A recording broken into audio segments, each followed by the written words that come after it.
Hi, I'm Jeremy Robinson, and this is the 19th hole.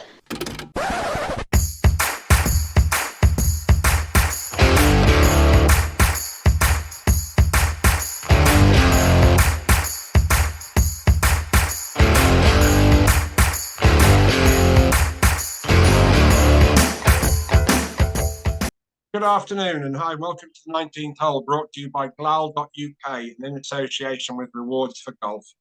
Delighted today, we've got our first LIV golfer on the show, Richard Bland. Rich, thanks very much for joining us. It's been a long season, but thanks for giving up the time. No worries, J-Rob. Always good to talk to you. Yeah, so we'll get on to LIV in a bit, but I wanted just really to talk about the longevity of your career. Born in Burton-on-Trent, so not far from my neck of the woods. What took you down to Hampshire then? I didn't know you were born in Burton-on-Trent. Yeah, you know, that's where my parents are from and what have you. But we moved down to Southampton when I was like 3.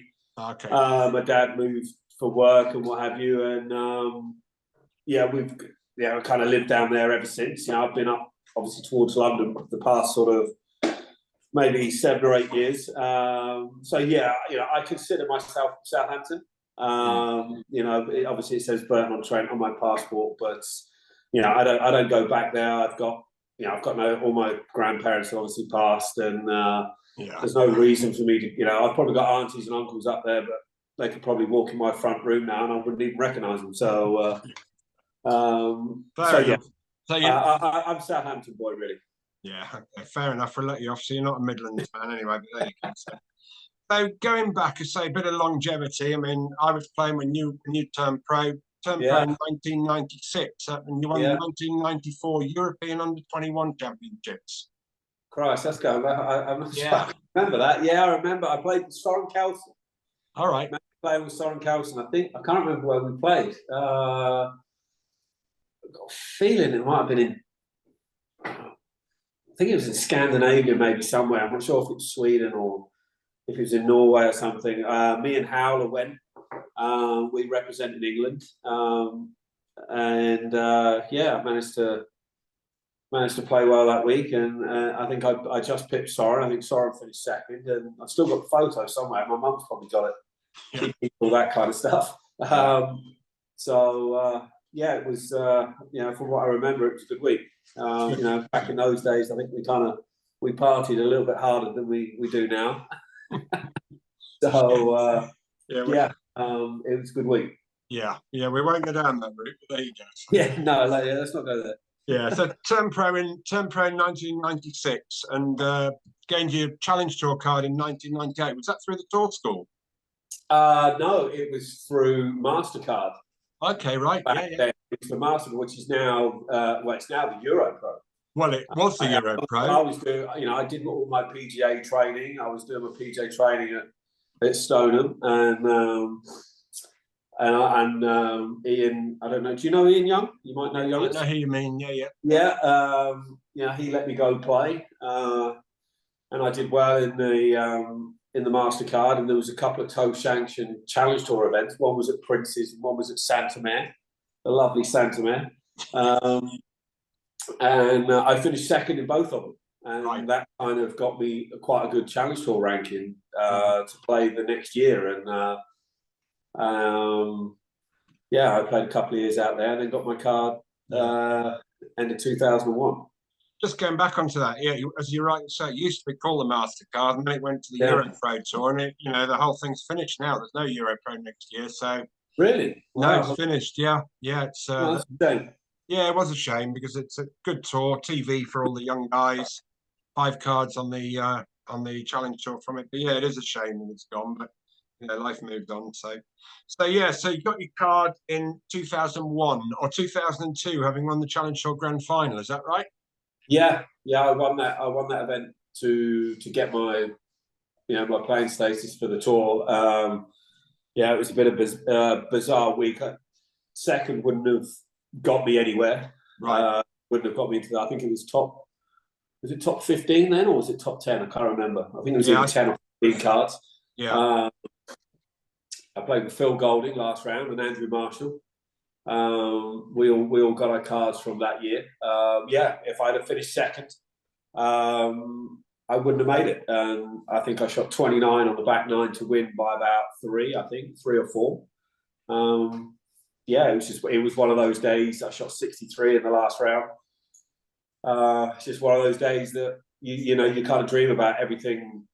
Just went how you would want a last day trying to win a tournament to go. Yeah, it was just the back nine. Everything I looked at, I hold, and yeah, those days, as you know, they're few and far between. Yeah. But that's some fair effort though, shooting 29 on the back nine and to win the tournament to get your card. As you rightly said, if you finished second, you wouldn't have got it, and so it's some effort that really.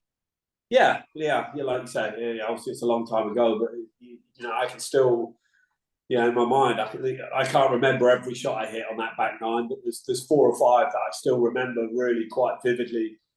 I think sort of a couple early on in the back nine, there was a par 3, I hit a really good sort of 7 or 6 iron, I think to about 10 feet. I think I eagled about the 14th or something like that. I hold about a 50-footer across the green or something like that, and I remember hitting like a 3 iron into 17th, a really tough par 3 to about 4 foot, which really kind of sealed the deal. Maybe 18th, a lot sort of nicer walk than normally you get when you're trying to win a tournament. So especially trying to get your playing rights for the European Tour for the first time as well. So yeah, I hit some really good quality shots coming in, and that kind of even that sort of long ago, that you can hit those shots when you need to is a nice thing to fall back on. Yeah, I was going to say it must have given you great confidence, and it must be something that for young players when they look back on things, or for you now look back on it. It's interesting. You still seem to remember it fairly vividly. Yeah, I think whenever you win a golf tournament, I think no matter what level you do it at, if you're a club golfer and you're winning your weekly medal or stable foot or whatever, or you've won the club championship, or you've one of the pros, the Hampshire pros, let's say, has won a pro-am or whatever level you win at, you're going to remember things about that, for a while. Certainly if it's, say, your first meaningful win. And of course, you'll always remember it. So, like you say, you might not remember everything about it, but there will be certainly 3, 4, 5 memories that will, kind of, they're sort of etched in your psyche for a long time. Yeah. Put them in the memory bank and kind of move back to them when needed, really, isn't it? Sorry, what was that, Rob? Put them in the memory bank, really. Oh, of course, yeah. It's very rare. It's not that you constantly, whenever you're in that situation ever again, that you think about that or whatever. But it's just, I think when you're that voice inside your head is talking to you on the back nine, and you're in the heat of it, and you're coming down the stretch. It doesn't necessarily that you remember those shots, but you just know, there's just something in the back of your mind. You can hit the shots when you want them. Doesn't mean to say that you're going to do it at that time, but because we all screw up from time to time. But it's just there, and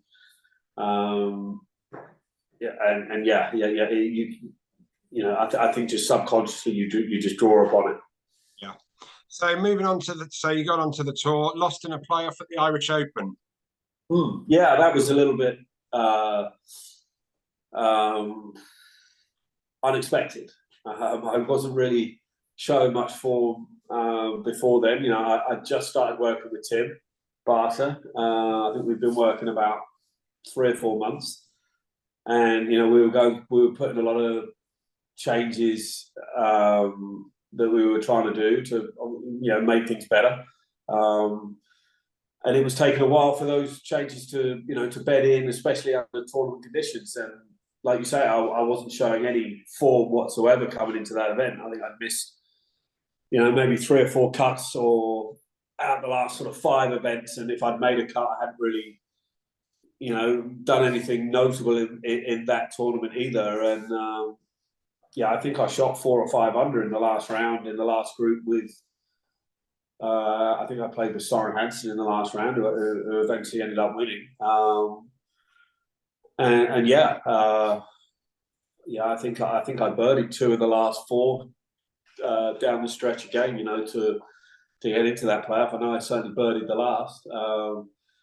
So yeah, you know, like you say, it was unexpected, but again, you know, for that early on in my tour career to have, and especially of a tournament of that stature as well, to be in the heat and on the Sunday was a great experience. And again, it's like you said, it's just something that you didn't go my way that time, but it was just a really good learning curve early on in my tour career. You say that you started working with Tim. Obviously, you're still working with him now, and that's one of the things we're going to get onto about the longevity. But when you kind of started working with him, did you were you making some pretty drastic changes then? No, I wouldn't say. You know, I wouldn't. It's not like we were trying to reinvent the wheel. It was just obviously what you got had got you to the tour, so it was pretty good. Yeah.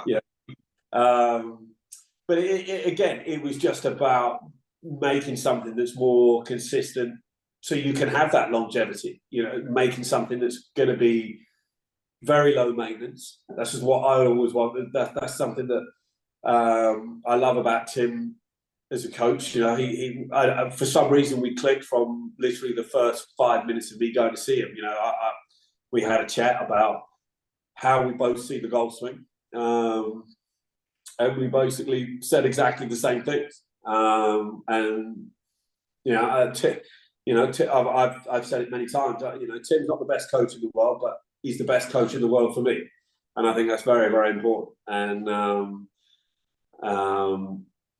you know, and as long as I'm playing professional golf and competitive tournament golf, you know, Tim will be my coach no matter what. It's a fair point you make that, really, because I mean, you see on social media and the pundits talk about, you know, the best golf coach in the world. There surely can't be the best golf coach in the world, No, can there? because everybody, all the best coach for a player is the one that suits the best, isn't it? Of course, you know, if you ask 3 golf coaches to say, right, well, explain the takeaway, they'll say something completely different. Yeah. One will say you've got to initiate it this way. One will say no, you want to initiate it this way, and the other one will say you need another way. I try and explain this to anyone that comes to me asking for some advice about if they want a career in golf. I think the coaches. I think sometimes the coaches are very undervalued, and I think it's very, very important that you get the right coach who you understand and understands you. You know, I think, you know, obviously some coaches have got excellent reputations, and they deserve those reputations. And I think sometimes players get drawn to the reputation, thinking, oh well, he's you know, this guy's just won this and he's coached by him, so well, if I get coached by him, you know, maybe I'll do that. That's not always necessarily the right way. You know, sometimes maybe it's a coach that the best coach for you is someone that coaches at the local driving range that you practice at or whatever. And yeah, that's something that I've always just had with Tim. You know, I've always had 100% belief in his ability, even though he probably hasn't got it in his own. But you know, whenever we work now, you know, we'll look at it on the video, and I tend to put my input in first. If I don't like something, or something needs to be, I think that can improve, or that can be slightly better. And very, very rarely does he go, yeah, I disagree with you. I don't think that needs to be changed. You know, we've been on the same wavelength for 22 years, which is, I guess, you know, sort of a bit uncanny, really. Quite unusual as well for a pro to have a coach for 22 years. Yeah, you know, he always says to me he's trying to get himself fired, but I won't do it.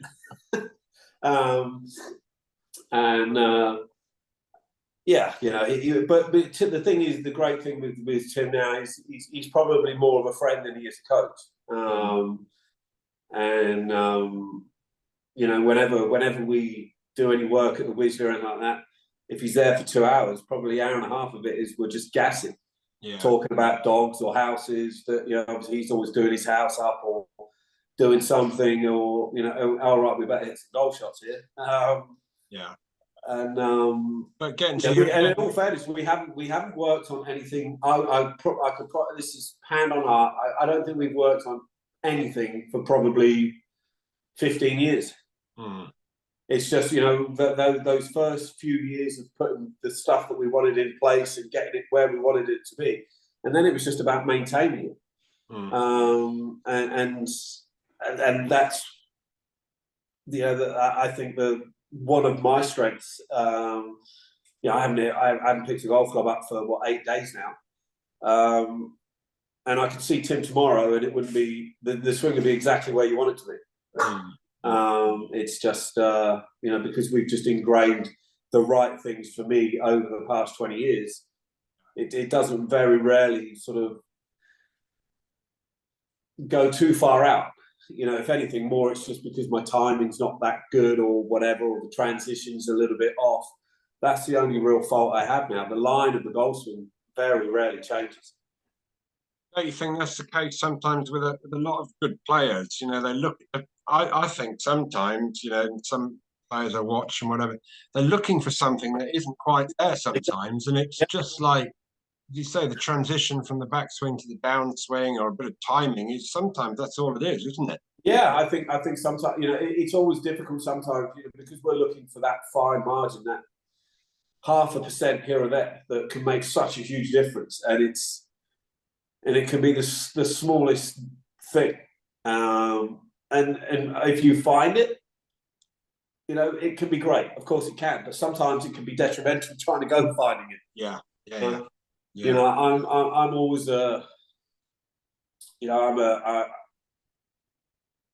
sometimes golfers are probably not the brightest people, and I think you want to golf's hard enough, and you just want to kind of you want to keep the swing thoughts and everything to a minimum. I see some guys, they're on the range with all kinds of gadgets, this, that, and the other, and I turn up with my little impact ball that I've still been using for 20 years. They haven't used anything else, and just do the same things with that all the time, and that's me. I want to go out and play with as less in my head as I possibly can, and that's the thing. One of the other strengths I think with Tim is, if I don't see him for 3 months, he's fine. He never chases me. If my results are. If I say to him, look, you know what, I'm fine. I feel like I'm swinging good. I'm very close to playing good. Then he's fine with that. He never wants to put his kind of 2 pence worth in because he feels he has to do it. He has to justify himself. And I think that's a huge strength of Tim's. That if I'm shooting 77, 78 every time I go out, he'll be on the phone and go, right, okay, look, let's have a look at this, and we need to improve this. And I would be the same as well. But if I'm a great believer that if you're playing well and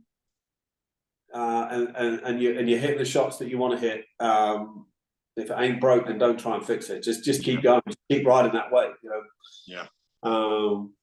Like you say, as well as most, the golf's a very tough game. Even when it's coming easy to you, it's still very, very tough.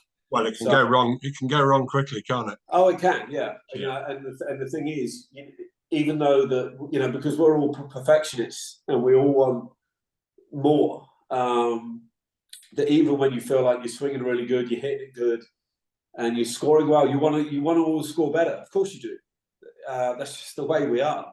And it's very, very easy to go, oh well, maybe if I see my coach and I change this or I change that, that might bring it. But it also, you walk that very tightrope of you can make it worse. And I'm not sort of trying to blow my own trumpet here, but that's where I feel is one of my strengths, is that I'm very good at that. That if I feel like I'm swinging well and I'm playing well, I don't want to see Tim. You know, there's a few times he's been on the range. I said, look, no, if you want to have a chat, we'll go and have a coffee. But I don't want you looking at my golf swing, because he'll always see something. Of course he will. That's what coaches do. They always see something and go, all right, you can change this, you can change that. And we've fallen down that pothole a few times. Yeah. And we just say now, right, you know what, but we don't do any work at tournaments now. Yeah. We don't do any work. We always do it at the Wisley. So when I'm at a tournament, if you ever see Tim stood behind me at a tournament, you know I'm in trouble. Yeah. So rolling on a bit, you lost your card a couple of times, but got it back, no problem over the few years. But moving on to tournament number 478. Right, yeah. I remember watching it clearly on the TV, May 2021. British Masters at the Belfry. Obviously, a massive thrill and a bit of a dream come true, really, to win on the European Tour. Yeah. Obviously, you know, every time, you know, through the years, you're in position to win on a Sunday and you don't do it. Obviously, you get asked that question. There's always that little bit of self-doubt maybe creeps in here and there that, you know, will you ever get across the line? And I guess, it was really, you know, at 48 years old, you right, how many more really good chances are you going to have? So, I don't know. There was just something about that week that, and a few things kind of happened, and and I just wasn't going to let that one go. That was my time. And can you kind of put your finger? I mean, from there, you weren't forgetting about LIV. We'll get on to LIV in a minute, but from there, you played really, probably, I would say, the best golf of your career, didn't you? I mean, obviously, confidence must have played a big part. But of course. Is there any kind of trying to get at? Any kind of reason, do you think, or was it just a mental thing that you got over the line? I don't know. Like you said, I've been asked that question God knows how many times, and you know, obviously, I wish there was a better answer than I've always given. It's just golf. You know, sometimes it goes your way. It just goes your way, and obviously, of course, you have to play well. You have to be hitting the right shots. Of course, you do, and you have to putt well. And it was just at a time where everything in my game was kind of like, you know, a sort of 8.5, 9 out of 10 every time I went out and played. You know, there's always times when, you know, you can be really good tee to green and you don't putt too good. And then, you know, the next tournament you go play, you're not so good tee to green and you short chip and putt the hell out of it. Golf is a funny game like that. But the thing that pleased me over the next kind of 3 to 4 months, especially after, you know, you win, it's very easy, especially I guess at the stage of my career that I did it, that you go, all right, okay, that's it, I've done it now, and I can just kind of, you know, you game the tails off. But I've always had tremendous sort of self-desire to and pride in my performance, whether I shoot 75 or I shoot 65. You know, I always prepare myself the best I can prepare. You know, I've always worked hard, and that was one thing that I was quite proud of. That, you know, I didn't kind of just let the year kind of tail off after that. It actually went from good to better. And I think the thing that was pleasing me over the next sort of 2-3 months was the not necessarily the way I was playing, but the amount of mistakes that I was making in a tournament, which was hardly any. Yeah, I think I dropped one shot that week.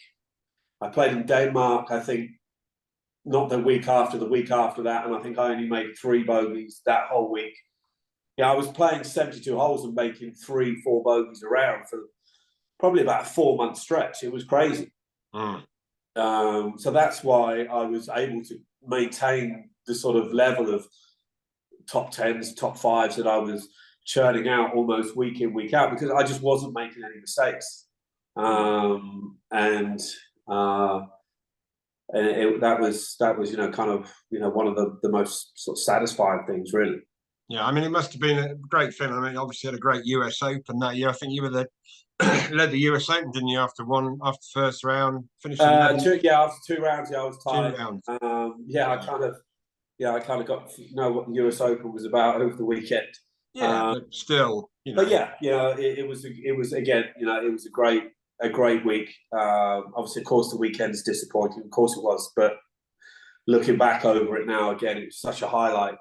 Yeah. Just to experience it, I'm not, especially, we've all watched the US Open on the TV, and we all know how, we can see that, even good shots get punished. But and I've said, I won't be I'm not the first person to, have a poor weekend at the US Open. I certainly won't be the last. It was a great thrill again to play this year at Brookline. And I did okay that week. I think I finished about 35th, 38th, somewhere around there.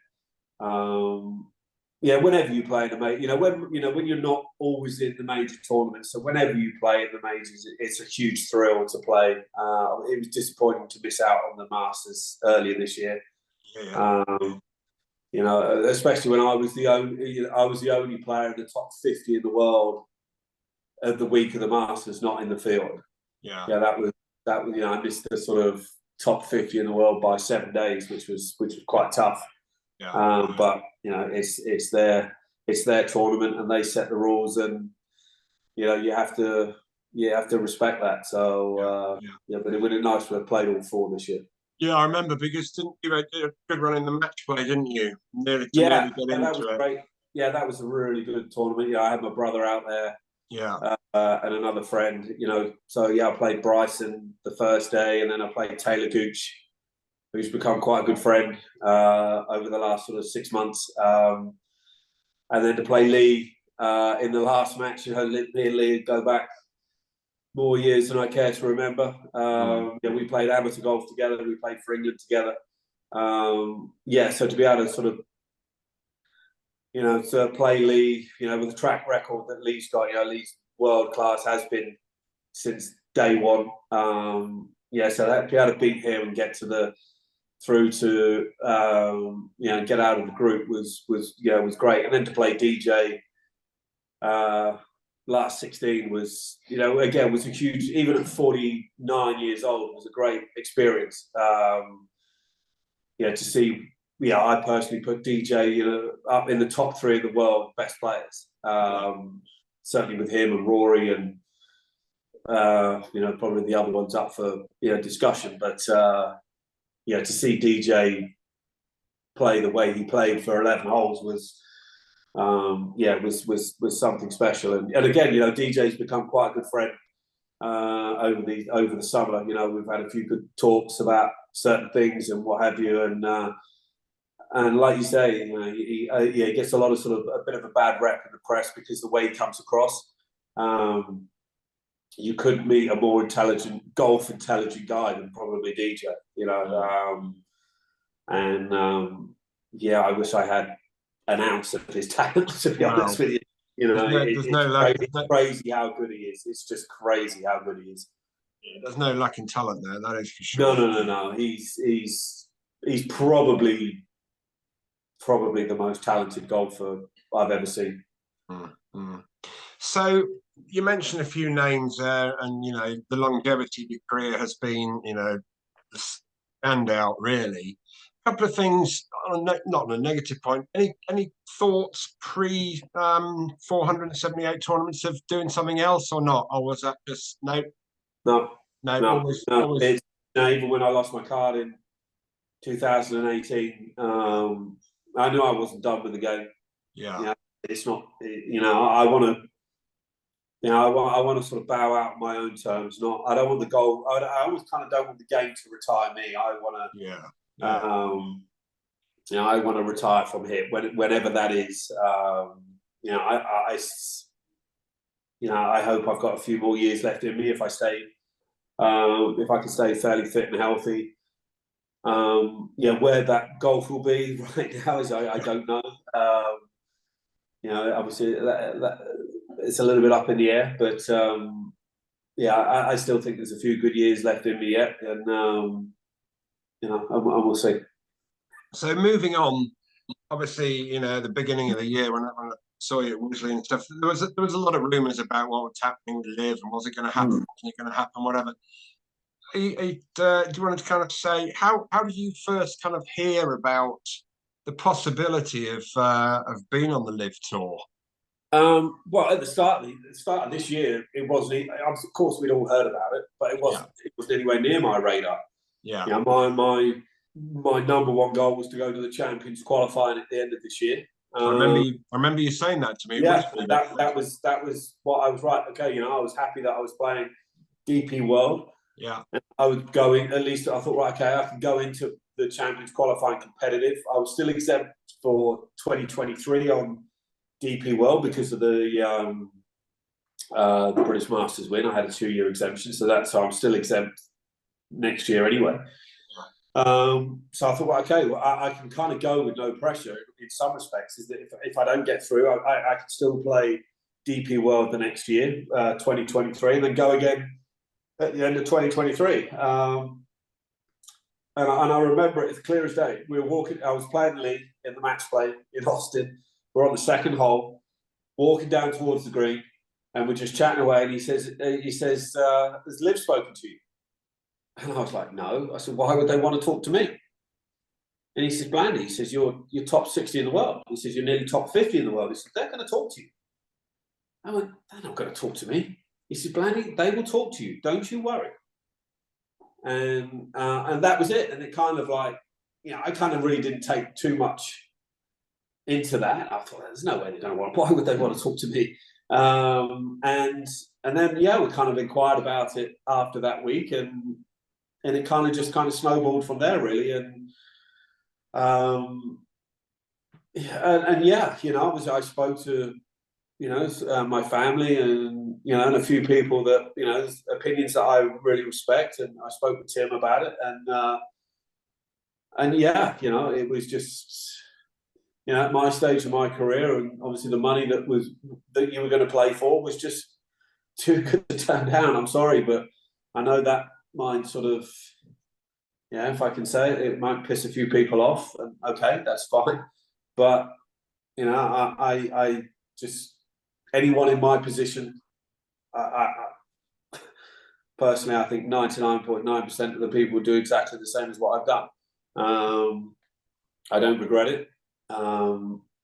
Obviously, it's a shame where it's got to as regards how the other tours have reacted to it and what they're doing to the players. Of course, we didn't want that.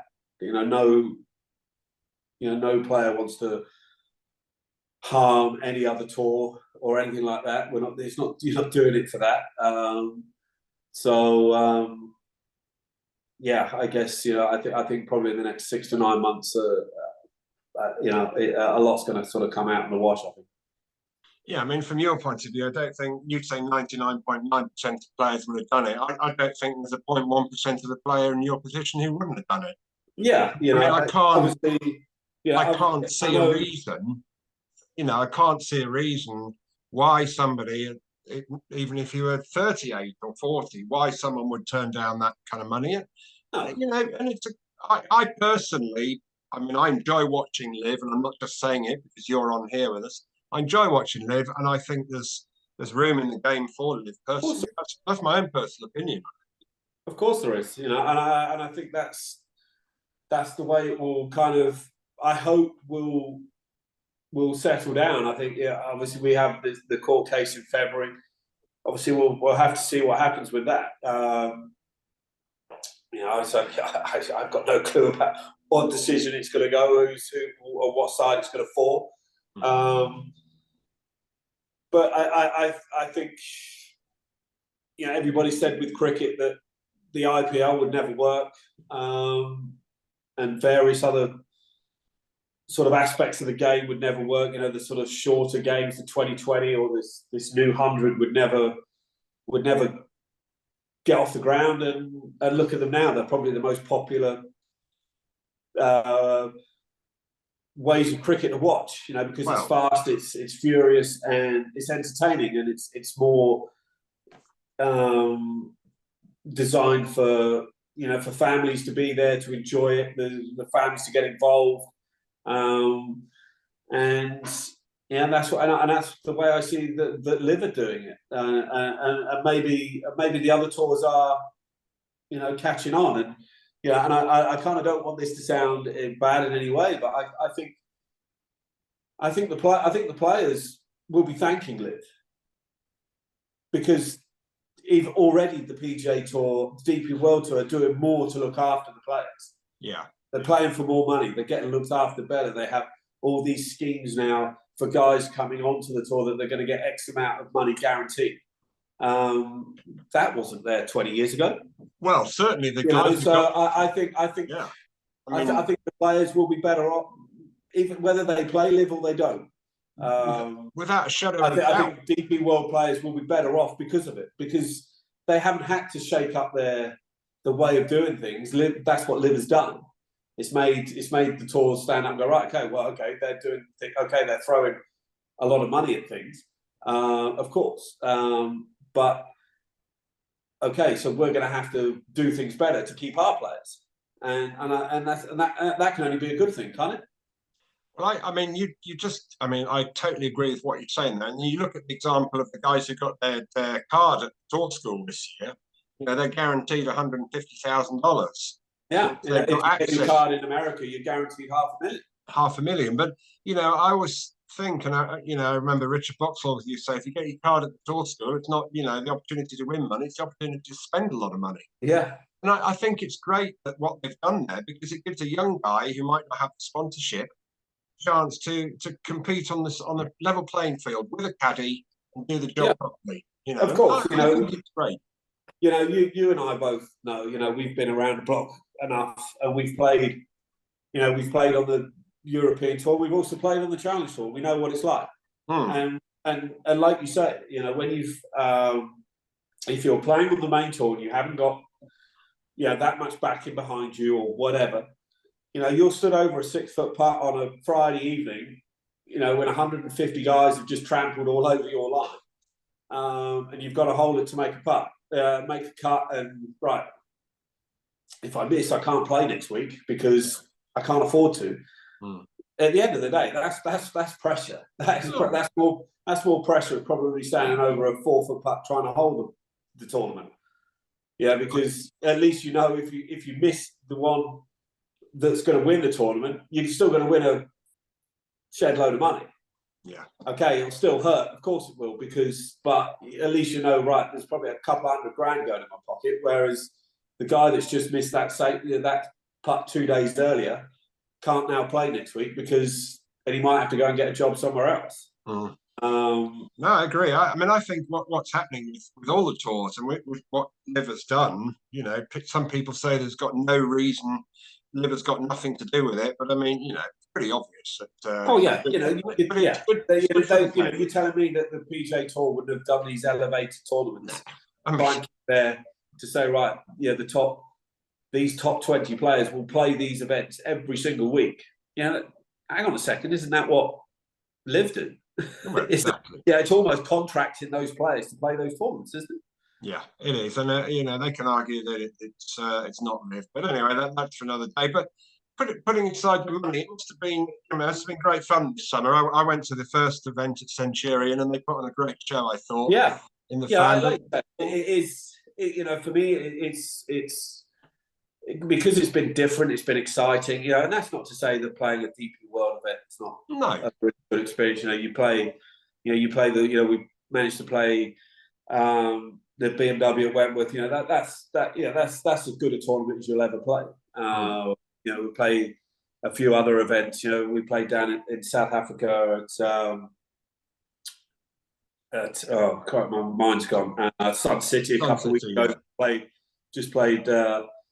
the Tour Championship in Dubai, and they're as good a tournaments as you can ever play. And the DP World do a fantastic job of putting those events on and what have you, and everything else that goes with it. They look after you fantastic. And obviously, for me with LIV, it was just different. It was exciting. It was just almost like another chapter in my golfing career. You know, regardless of the financial gains and what have you. Putting that aside, I know a lot of people will, you know, probably it's all about the money. but it was just exciting. And to play the team championship in Miami at Doral was just, it's just one of the, probably one of the highlights of my career. And that's the truth. It was such a good tournament. We had such a good team. With Martin and G-Mac and me and Laurie Cantor. We'd been a team for about the last 4 tournaments, and we got such a good sort of camaraderie going between the 4 of us. And yeah, we kind of nearly got to the final day. We gave Aces a really good run on the Saturday. Laurie did great taking down Patrick Reed. Unfortunately, Martin had to pull out of the event. He's just had wrist surgery, so we had to get a stand in. And obviously he's up against DJ. So that's, we almost pretty much knew that was a point to them. And then me and G-Mac, nearly sort of we gave Taylor Gooch and Pat Perez a great run. We lost on the last, which was unfortunate. But it was just the whole week was just so exciting. The crowd was great. I think there was 20 to 25,000 there every day. Great golf course. It was just such a, again, it wasn't about the individual. It was all about the team. And like I said, and it was great. I was so pumped up that week, just the whole week. And I said to GMAC down one heart, I can't believe what I'm feeling inside. I said, what a Ryder Cup must feel like. I've got no idea. It must be what I was feeling times 1,000. And I said to him, how on earth do you hit golf shots in that conditions? It's I can't wait to play it again next year. So the format of LIV. So I looked at it. You were in 3 teams this year, and you say the last 4 events you played with a clique. So once the teams are announced for next year's LIV series, are they pretty much going to stay the same? Yeah, I think they're pretty much set. Yeah, I'm going to be on Martin's team again. I think that's pretty much set for the whole year. Yeah, obviously, there was a few teams that, because you had players coming in, new players after sort of. After Centurion, new players were being signed and what have you. So there was always going to be a little bit of, you were going to move around a little bit, because players were going on to that team and players were going on to this team. I started off on Peter Uline's team. All the kind of most of the captains changed after Centurion. And then I went on to Brooks Koepka's team for a couple of events. And then, that was with Martin for, I think, the last 4 events, which was great. We might not be, on paper, we're not the strongest team, but like I always said, I would rather be on a team that, that the other 3 guys are giving it 110%, the whole, whether they're shooting 65 or 75, they're giving 110% for 54 holes. And I would rather be on that team. I'd rather be on that team that, we're all pulling for each other. I'm not saying that the other lads are not doing that and they're not doing the same, but, it's just a really good team spirit. And when we finished 3rd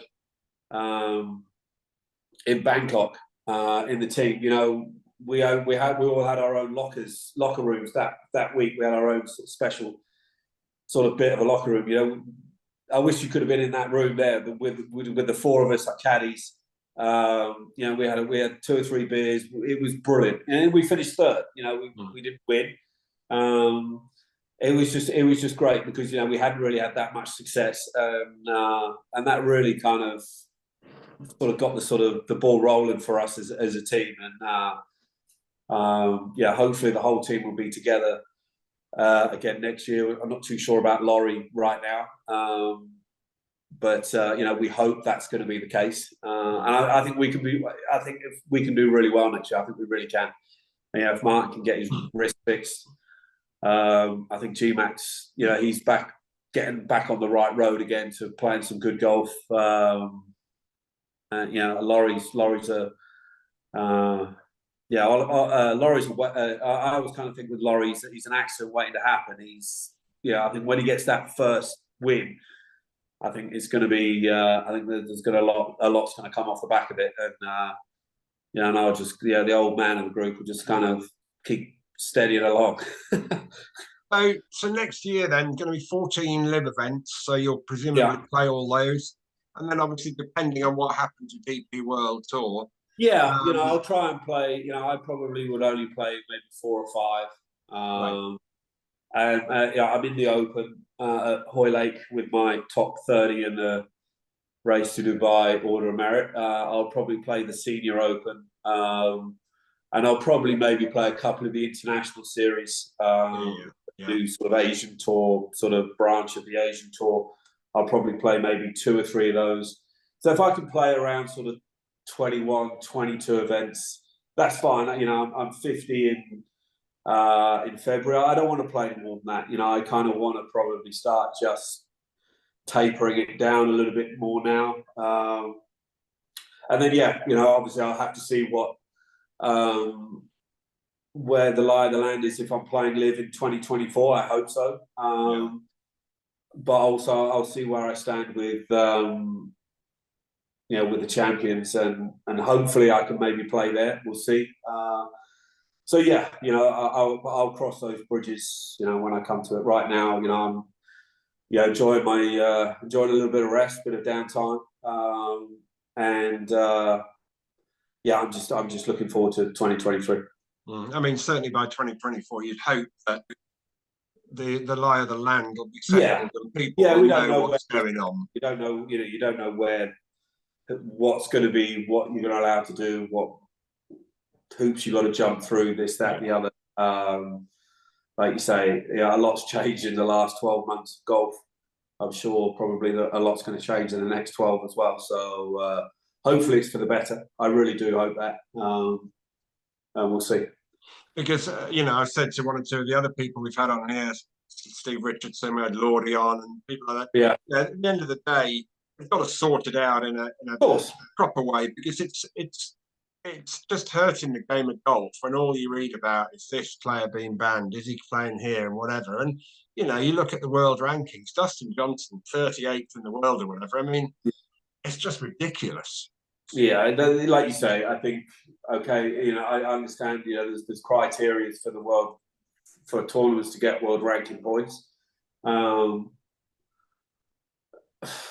the people that run the world rankings, are they doing everything they can to stop LIV getting points? Are they delaying it? That's a matter of opinion. And obviously the thing is, the longer that they delay them, because everybody will be losing their points. Whenever they decide to give them points, you're hardly going to be playing for anything anyway. So, look at what they've done to DP World.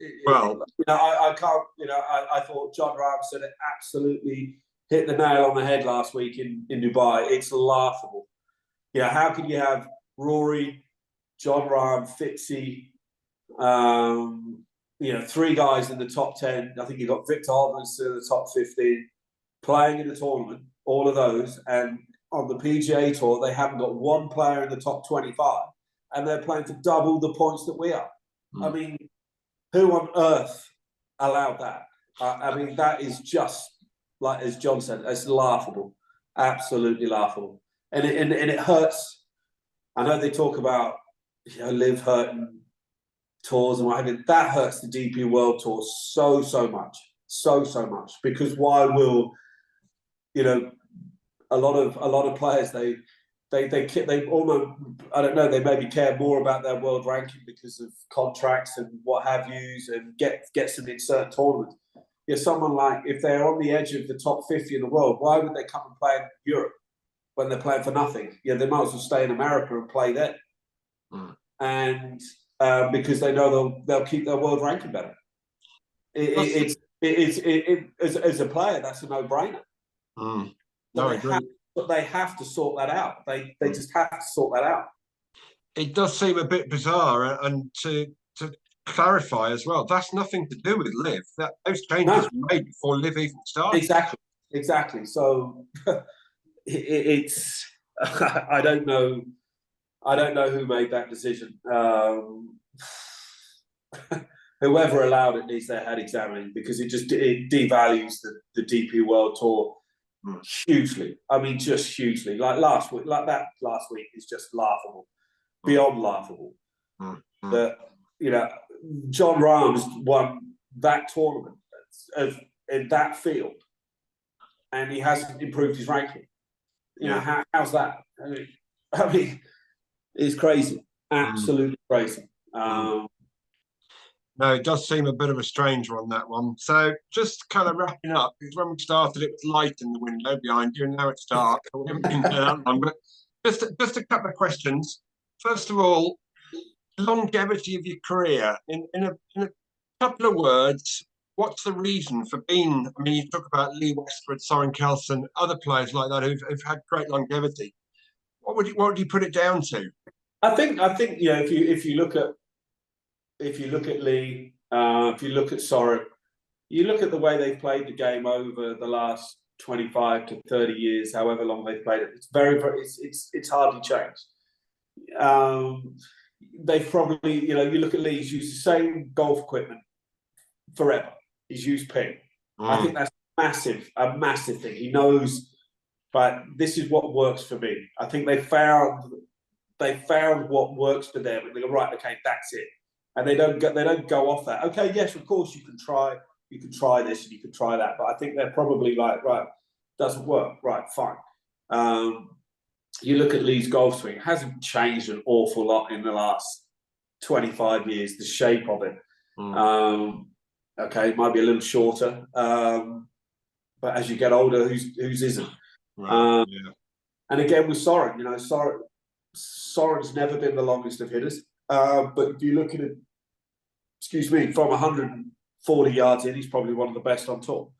So he knows that he can't compete with the Rasmus and Nikolai Højgaards off the tee. Not many can, but he can be better than them in other areas. And they've just always been very, very good scorers, and I think that's what's key. They haven't gone off. I'm not saying guys do. They just haven't gone off on any tangents, looking at strange things. They keep themselves in fairly good shape, and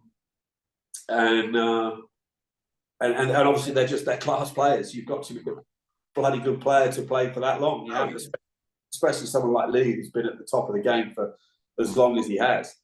I think it's an incredible achievement. Yeah, well, the most incredible one, the one that really blows my mind, I keep seeing it and I can't believe it, is Bernard Langer. I mean, we're running down that route. That is just, I mean, he's looked after himself. Obviously he's probably come over more psychological hurdles than most. To be able to do that is unbelievable. And he's just kept himself fit and healthy. His golf swing hasn't really changed. And he just, like you say, I think he knows what if you don't know what works for him at 63 years old, he's never going to know. So he just knows what to do. And like you say, I think every situation that he's faced, you've faced before. And I think that's the thing now. You know, no matter what you play, when you go out to play, there's nothing that you've never seen before. You know, knows how to handle himself and gets the best out of himself. Yeah. Final question, mate. Highlight of the year for you this year? I think probably, obviously, British Masters. Being my 500th event. That was something I'm very, very proud of. Obviously, unfortunately, I missed the cut by a shot, which was disappointing. But I think whenever you defend your first tournament was always great. The reception I got onto the first tee there at the Belfry will stay with me forever. And obviously to be to pass 500 events is, I think when I hang it all up and everything, that'll be up there, probably one of the proudest moments. Fair play. Anyway, thanks a lot, mate, for coming on. Cheers, Rob. It's been intriguing, and have a good Christmas, New Year.